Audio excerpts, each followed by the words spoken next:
లేకుండా అదే యూరియా కోసం నిలబడే ఇబ్బందికరమైన పరిస్థితులను ప్రభుత్వం కల్పిస్తా ఉంది కాబట్టి మరొకసారి బతుకమ్మనెత్తి ప్రశ్నించే బతుకమ్మగా ఒకప్పుడు ఉద్యమ రూపంలో ఉన్న బతుకమ్మ తర్వాత తదనంతరం అధికార రూపంలో తలకెత్తుకొని గర్వంగా అధికారంలో బతుకమ్మలు ఆడిన బతుకమ్మ ఈ రోజు ప్రశ్నించే గొంతుకై మా అక్క చెల్లెలను అవేర్నెస్ తీసుకురావడం కోసం మరి బీఆర్ఎస్ మహిళలందరం కూడా ప్రతి జిల్లాలో కూడా బతుకమ్మ ఆట ఆడుతూ వాళ్ళందరూ కూడా అవేర్నెస్ తీసుకురావడం జరుగుతుంది. ఒకటే మేము కోరుతా ఉన్నాం, మహాలక్ష్మి స్కీమ్ అని చెప్పి మాయ చేసిండ్రు.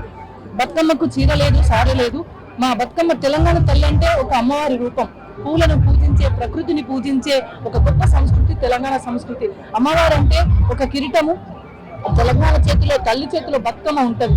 తెలంగాణ రాష్ట్రానికి అంతటి కూడా ఒక బతుకమ్మ, ప్రకృతిని పూజించే బతుకమ్మనే మాయం చేసిండ్రు.